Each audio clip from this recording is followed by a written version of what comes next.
Hello student, आप सभी लोग इन्फ्लेशन के बारे में जानते हो, जिसका एक कॉमन डिफिनीशन होता है जनरल प्राइस लेवल में राइज हो जाना। इसे हम लोग इन्फ्लेशन बोलते हैं।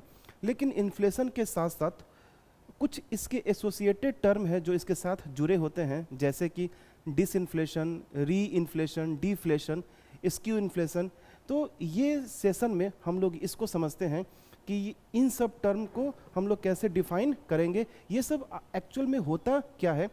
एक बात आप लोगों को याद होगा कि जब भी हम लोग इन्फ्लेशन का मेजरमेंट करते हैं, इन्फ्लेशन का मेजरमेंट करने के लिए हमें एक रेफरेंस ईयर चाहिए होता है। WPI के लिए 11-12 हमारा बेस ईयर होता है और CPI के लिए 2012 हमारा बेस ईयर होता है। ठीक है, तो इन सारे टर्म को डिसइन्फ्लेशन, डिफ्लेशन, रिफ्लेशन, इन सबको समझने के लिए मैं आपको एक एग्जांपल लेता हूँ। सपोज कीजिए मैं एक गुड लिया, दैट इज कॉल्ड चेयर, और इस चेयर का 2012 में जो हमारा प्राइस था, 2012 में जो हमारा प्राइस था, ये प्राइस हमारा 100 रुपीज़ था। तो हमने ये बोला कि बेस ईयर में इस चेयर का जो प्राइस था वो 100 रुपीज़ था। ठीक है, हम लोग आते हैं 2021 में। मान लीजिए 2021 में इसका जो प्राइस है वो प्राइस आपका 120 रुपया हो गया, 120 रुपया हो गया। ठीक है, अगर 2021 में इसका प्राइस 120 रुपया हो गया, इसका मतलब ये हुआ कि 2012 के कंपैरिजन में, अगर हम 2012 से कंपैरिजन करें तो हमने ये बोला कि 20% का इसमें इन्फ्लेशन हुआ। तो ये जो टर्म है 2021 में हम यहाँ पे जो डिफाइन करेंगे, ये डिफाइन करेंगे इन्फ्लेशन। ये बात आप सभी लोग पहले से जानते होंगे। ठीक है, नाउ अगर मैं 2022 में बात करूं और 2022 में मैं क्या बोला कि इसका जो प्राइस हो गया वो इसका प्राइस 115 रुपया हो गया, 115 रुपीज़ हो गया। तो अगर आप इस 2012 से कंपेयर करोगे, तो 2012 से कंपेयर करोगे, then you will find still there is a inflation, क्योंकि रेफरेंस ईयर में 100 रुपये था और 2022 में 115 रुपया हो गया। तो ठीक है, इन्फ्लेशन तो हुआ, लेकिन अगर हम 2021 से कंपैरिजन करेंगे तो लास्ट ईयर में प्राइस इसका 120 था और इसका प्राइस 115 हो गया, मतलब 5 रुपया का फॉल डाउन हुआ। 5 रुपया का फॉल डाउन भले ही हुआ, लेकिन there is a still inflation, because के बेस ईयर की तुलना में ये 100 से 115 हो चुका है। तो इसको हम लोग बोलते हैं डिसइन्फ्लेशन। तो disinflation is a type of inflation in which inflation तो होगा, लेकिन पिछली साल की तुलना में रेट ऑफ इन्फ्लेशन कम होगा। तो यहाँ पे 20% था और हम यहाँ पे बात करेंगे इसकी तुलना में तो 15% का इन्फ्लेशन हुआ। इन्फ्लेशन अभी भी है, लेकिन पिछली साल की तुलना में रेट ऑफ इन्फ्लेशन कम है। इसको ही बोलते हैं डिसइन्फ्लेशन। ठीक है, अगर हम बात करें 2023 में, अगर हम 2023 में पहुँचे और 2023 में अगर हमने बोला कि इसका जो प्राइस है पहले 100 था और इसका प्राइस अगर हम बोलते हैं 90 रुपीज़, ठीक है, इसका प्राइस 90 रुपीज़ हो गए बेस ईयर के तुलना में। इसका मतलब है कि इसका जो प्राइस था बेस ईयर में इससे भी कम हो गया है, जहाँ पे रेट ऑफ इन्फ्लेशन निगेटिव होगा। रेट ऑफ इन्फ्लेशन यदि निगेटिव हो जाए, बेस ईयर से प्राइस अगर नीचे चला जाए, इसको ही बोलते हैं डिफ्लेशन।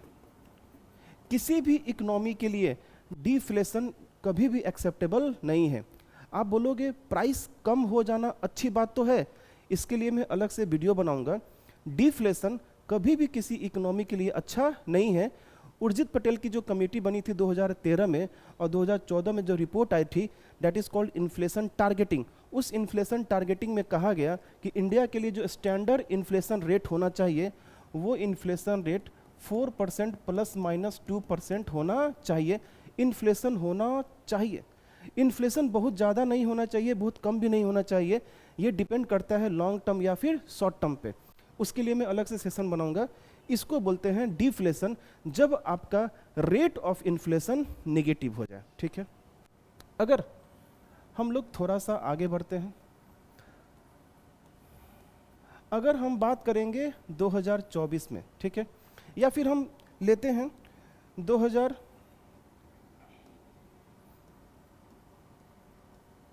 2023 का कोई ऐसा महीना लेंगे, दिसंबर। तो दिसंबर को कंपेयर करेंगे तो दिसंबर से करेंगे, इन्फ्लेशन हमेशा पॉइंट टू पॉइंट होता है। हमने दिसंबर में मेजर किया और इस दिसंबर में हमने जब मेजर किया तो पता चला इसका जो प्राइस है, इसका जो प्राइस है वो प्राइस आपका 130 रुपया हो गया। इसका प्राइस 130 रुपया तो हुआ, बट जो इकोनॉमिक ग्रोथ है, जो हमारा इकोनॉमिक ग्रोथ है, ये इकोनॉमिक ग्रोथ में कोई चेंजेस नहीं हुआ। एक बात याद रखिएगा, जब हम बात करेंगे लॉन्ग टर्म की, तो लॉन्ग टर्म में प्राइस स्टेबिलिटी इंपॉर्टेंट है, लेकिन अगर हम बात करेंगे शॉर्ट टर्म में, तो हमारे हाथ में हम लोग जो ऑप्ट करेंगे वो इकोनॉमिक ग्रोथ को ऑप्ट करेंगे। हम इस बात से संतुष्टि कर लेंगे कि भले ही इन्फ्लेशन हो लेकिन इकोनॉमिक ग्रोथ होना चाहिए, हमारे देश का जीडीपी बढ़ना चाहिए, पर कैपिटा इनकम राइज करना चाहिए। तो शॉर्ट टर्म में इन्फ्लेशन को हम एक्सेप्ट कर सकते हैं, यह बात सोच के कि इकोनॉमिक ग्रोथ हो रहा है। लेकिन इन्फ्लेशन भी है लेकिन इकोनॉमिक ग्रोथ नहीं है, इन्फ्लेशन भी है लेकिन इकोनॉमिक ग्रोथ भी नहीं है। इसको ही हम लोग बोलते हैं स्टैगफ्लेशन। क्या बोलते हैं? स्टैगफ्लेशन। इकोनॉमिक ग्रोथ नहीं है और इन्फ्लेशन भी आप दिखा रहे हो, इसको बोलते हैं स्टैगफ्लेशन। ठीक है, अब अगर हम बात करेंगे 2024 में, अगर हम बात करेंगे 2024 में, ठीक है,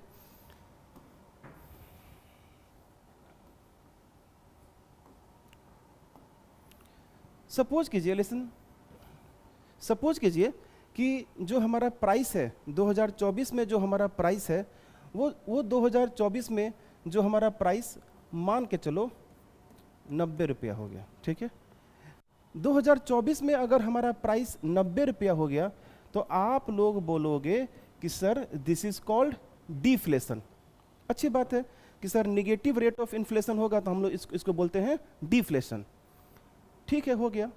अगर हम 2025 में पहुंचे और 2025 में पहुंचे और इसका प्राइस राइज होके 120 रुपया हो जाए, 120 रुपया हो जाए, मतलब निगेटिव इन्फ्लेशन से हमारा प्राइस फिर से राइज कर जाए। ठीक है, और हम लोग बोलेंगे कि यहाँ पे क्या हुआ? इन्फ्लेशन हुआ। लेकिन इन्फ्लेशन तो हुआ, लेकिन पिछली साल डिफ्लेशन था और इस साल इन्फ्लेशन हो गया। तो ऐसी स्थिति में इस सिचुएशन को हम लोग बोलते हैं रिफ्लेशन। तो रिफ्लेशन एक ऐसा सिचुएशन है जब हमारी देश की अर्थव्यवस्था, पिछली साल डिफ्लेशन था और डिफ्लेशन से इन्फ्लेशन हुआ, तो हम लोग बोलते हैं कि अब भारत देश की अर्थव्यवस्था पटरी पे आ गई। पटरी पे आने का मतलब क्या हुआ कि लास्ट ईयर अगर हम किसी मंथ में कंपैरिजन कर रहे हैं तो लास्ट ईयर के मंथ में डिफ्लेशन था और इस साल क्या हो गया? इन्फ्लेशन हो गया।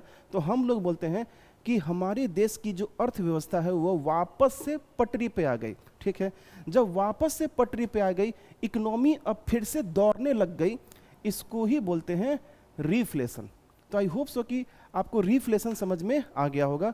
तो सबसे पहले है इन्फ्लेशन, फिर है हमारा डिसइन्फ्लेशन। पिछली साल की तुलना में इस साल में अभी भी इन्फ्लेशन है, लेकिन rate of inflation last year की तुलना में कम है, दैट इज कॉल्ड डिसइन्फ्लेशन। अगर हम बेस ईयर की तुलना में अगर हम इस साल कंपैरिजन करें और हमारा प्राइस फॉल डाउन हो गया हो, इसको बोलते हैं डिफ्लेशन। ठीक है, स्टैगफ्लेशन में इकोनॉमिक ग्रोथ नहीं हो रहा है लेकिन इन्फ्लेशन हो रहा है, दैट इज कॉल्ड स्टैगफ्लेशन। हमारी देश की अर्थव्यवस्था डूबी पड़ी थी, डिफ्लेशन हो चुका था और डिफ्लेशन से छलांग मार के सीधा इन्फ्लेशन हुआ, इसको हम लोग बोलते हैं रीफ्लेशन। आपको उम्मीद करता हूँ कि ये बात आपको समझ में आ गई होगी। और लास्ट में एक टर्म और है आपका स्क्यूफ्लेशन। अब हमारे पास बहुत सारे गुड्स एंड सर्विसेज हैं, कुछ गुड्स के दाम बढ़ गए लेकिन कुछ गुड्स के दाम घट गए। अगर किसी देश की इकोनॉमी में कुछ गुड्स के दाम अगर बढ़ गए और कुछ गुड्स के दाम घट गए, इसको ही बोलते हैं स्क्यूफ्लेशन। ठीक है, तो आई होप सो कि ये सारे पैरामीटर आपको समझ में आ गए होंगे। कोई भी दिक्कत हो आप कमेंट सेक्शन पे लिख के मुझे बताइएगा। Okay, thank you.